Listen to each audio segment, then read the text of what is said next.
ओम नमः शिवाय, जय श्री महाकाल। देखिए, एकादशी का विशेष दिन आ गया है और ये दिन खासकर समर्पित होता है विष्णु भगवान को। तो आज के इस वीडियो में हम आपको बताएंगे सौदा वाला विशेष उपाय। इस उपाय करने के बाद आपकी कैसी भी मनोकामना है, इच्छा है ना, वो पूर्ण होगी। गुरुजी ने तो यहाँ तक कहा है कि इस उपाय करने के बाद आप जो भी मांगोगे वो आपको प्राप्त होने लगेगा। तो सौदा का विशेष उपाय है। इस उपाय करने के बाद हर प्रकार की समस्या समाप्त होती है, कामना पूर्ण होती है।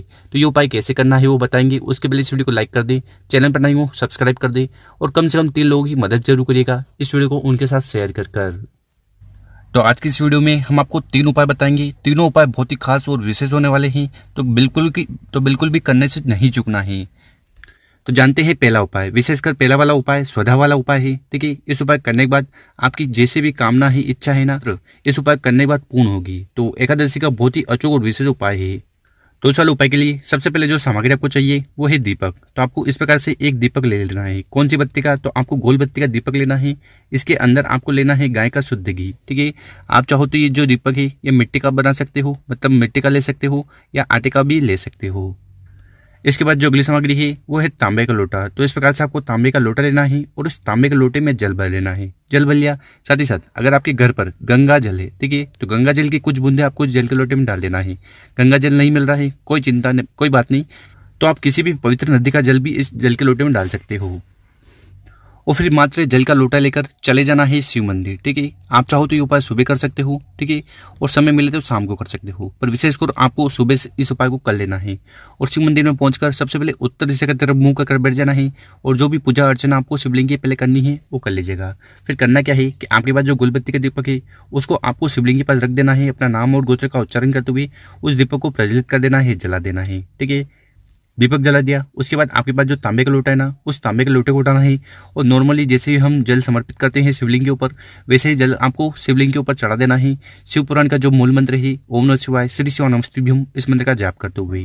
ठीक है, जल समर्पित कर दिया, उसके बाद आपको शिवलिंग के पास बैठकर आपकी जो भी दिल की बात है, कामना है, इच्छा है, वो पूर्ण हो जाए उसके लिए प्रार्थना कर लेना है। ठीक है, इतना उपाय हो गया। उसके बाद आपको 3 बार नाम लेना है और ये नाम का बहुत ही ज्यादा महत्व है। देखिए, आपको क्या नाम लेना है, आपको बोलना है स्वधा, स्वधा बोलना है, फिर आपको ताली बजानी है, फिर आपको बोलना है स्वधा, फिर आपको ताली बजानी है, फिर आपको बोलना है स्वधा।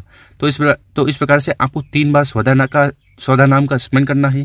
ठीक है, इससे क्या होगा, इससे आपकी जो भी समस्या है वो तो खत्म होगी, जो कामना है वो भी पूर्ण होगी।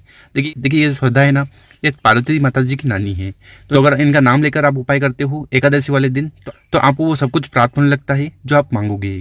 साथ ही साथ गुरुजी ने कहा है कि अगर आप एकादशी वाले दिन, 11 वाले दिन स्वधा स्त्रोत का जो है उसका अगर पाठ कर लेते हो ना, तो आपको 100 बार श्राद्ध करने का फल प्राप्त होता है। कितनी बार? 100 बार श्राद्ध करने का फल प्राप्त होता है। साथ ही साथ जितने भी तीर्थ स्थान है वहां पर जाकर स्नान करने का भी फल प्राप्त होता है। तो स्वधा स्त्रोत का बहुत ही महत्वपूर्ण बात है, आपको जरूर करना चाहिए। अब जानते हैं गुरुजी द्वारा बताया गया अगला उपाय। विशेषकर ये उपाय नंदीश्वर महादेव जी वाला है। देखिए, अगर आपको ऐसा लगता है कि आपके जीवन में समस्या है वो समाप्त नहीं हो रही है, आपके घर में ऐसा कोई व्यक्ति है जो बहुत बीमार है, रोगीला है, ठीक है, उसमें बल की कमी आ रही है, बहुत ही ज्यादा कमजोर हो रहा है, ठीक है, तो ऐसी कौन सी भी समस्या है ना, तो फिर ये उपाय करने से नहीं चूकना है। और ये दूसरा वाला उपाय कैसे करना है वो बताएंगे। उसके पहले अपने शुभ हाथ से 2 कार्य कर ले। एक तो इस वीडियो को लाइक कर दें और कम से कम 5 लोगों के साथ व्हाट्सएप पर इस वीडियो को शेयर कर दें। इस वाले उपाय में सबसे पहले जो सामग्री आपको चाहिए वो है मूंग। ठीक है, कौन से मूंग? तो आपको इस प्रकार से एक मुट्ठी मूंग ले लेने हैं और डायरेक्ट आपको ये सूखे मूंग नहीं लेने हैं। आपको करना क्या है, आपको इस प्रकार से एक पात्र लेना है, ठीक है, पानी का कटोरा ले लेना, उसमें आपको मूंग डालकर उसको गला लेना है। ठीक है, जब आप शिव मंदिर जाओ उसके 1 घंटे पहले आपको ये उपाय कर लेना है। ठीक है, तो इस प्रकार से मूंग गला लिए। ठीक है, इसके बाद जो अगली सामग्री आपको लेनी है वो है गुड़। ठीक है, गुड़ के कितने टुकड़े लेने हैं? 1-2 गुड़ के टुकड़े आपको ले लेने हैं। और इसके बाद आपको इस प्रकार से एक तांबे का लोटा लेना है और उस तांबे के लोटे में आपको अपने घर से, अपने किचन से शुद्ध जल भर लेना है। और आगे हमने आपको जो भी सामग्री बताई है उनको लेकर चले जाना है शिव मंदिर। ठीक है, आप चाहो तो ये उपाय सुबह कर सकते हो, समय मिले तो शाम को भी कर सकते हो। और शिव मंदिर में जाकर जो भी पूजन अर्चना शिवलिंग की पहले करनी है वो कर लीजिएगा। फिर उत्तर दिशा की तरफ मुंह कर बैठ जाना है और विशेषकर आपको नंदीश्वर महादेव जी को प्रसन्न करने के लिए उपाय कर लेना है। ठीक है, इस वाले उपाय में सबसे पहले करना क्या है कि आपके पास जो गले हुए मूंग है ना, ठीक है, एक कटोरी में होंगे, ठीक है, उसके ऊपर आपने गुड़ रखा होगा, तो इस कटोरी को उठाना है और उन गले हुए मूंग को आपको समर्पित कर देना है शिवलिंग के सामने। जो नंदी जी महाराज जी ने उनके उठे हुए पांव पर क्या करना है, गले हुए मूंग को उठाना है गुड़ सहित और उनको आपको नंदी जी के उठे हुए पांव पर समर्पित कर देना है।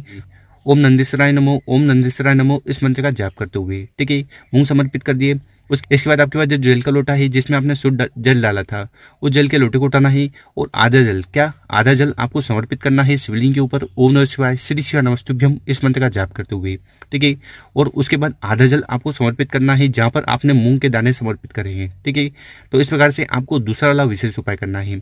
उसके बाद आपको शिवलिंग के पास बैठ जाना है, अपना नाम और गोत्र का उच्चारण करते हुए नंदीश्वर महादेव जी से प्रार्थना करना है कि आपके घर में जो भी बीमारियां हैं उन्हें समाप्त करें। अगर कोई ऐसा व्यक्ति है जो रोग से पीड़ित है, ठीक है, उसमें बल की कमी है, वो बहुत ही ज़्यादा कमजोर है, ठीक है, तो ऐसी कौन सी भी समस्या है ना, तो उसके लिए आपको दूसरा वाला उपाय जरूर करना चाहिए। इस उपाय करने के बाद उस व्यक्ति की जो बीमारियां हैं वो समाप्त होगी और धीरे धीरे सुधार होने लगेगा।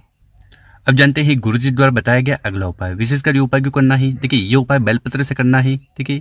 इस उपाय करने के बाद आपकी कैसी भी कामना हो, ठीक है, जो कई दिनों से पूर्ण नहीं हो रही ना, तो नंदीश्वर महादेव जी की कृपा से पूर्ण होने लगेगी। इस वाले उपाय में जो सबसे पहले सामग्री आपको चाहिए वो है बेलपत्र। कितने बेलपत्र लेने हैं, तो आपको इस वाले उपाय के लिए गिनकर 7 बेलपत्र लेने हैं। कितने? 7 बेलपत्र। और 7 बेलपत्र कहीं से खंडित टूटे फूटे ना हो। इसके बाद जो अगली सामग्री आपको लेनी है वो है तांबे का लोटा। तो इस प्रकार से आपको तांबे का लोटा लेकर उसमें आपको अपने घर से, अपने किचन से शुद्ध जल भर लेना है, ठीक है।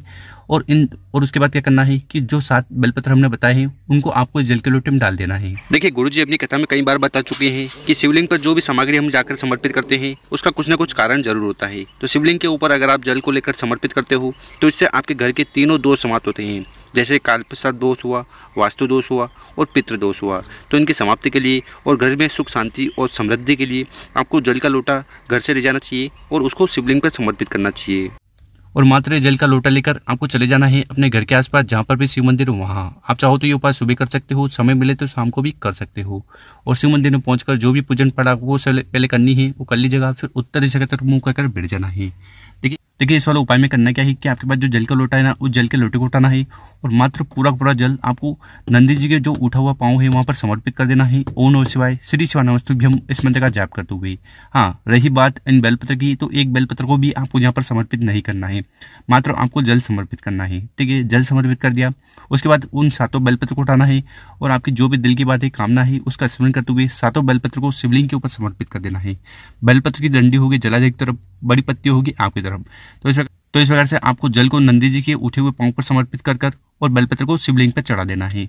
इसके बाद आपको शिवलिंग के पास बैठकर नंदीश्वर महादेव जी से प्रार्थना करना है कि आपकी जो भी दिल की बात है, कामना है, इच्छा है, वो पूर्ण हो जाए। चाहे वो व्यापार को लेकर हो, नौकरी को लेकर हो, फैक्ट्री को लेकर हो, बच्चों की पढ़ाई को लेकर हो, या धन संपदा को लेकर हो, तो गुरुजी ने बहुत ही अचूक और विशेष उपाय बताए, कर जरूर देखेगा।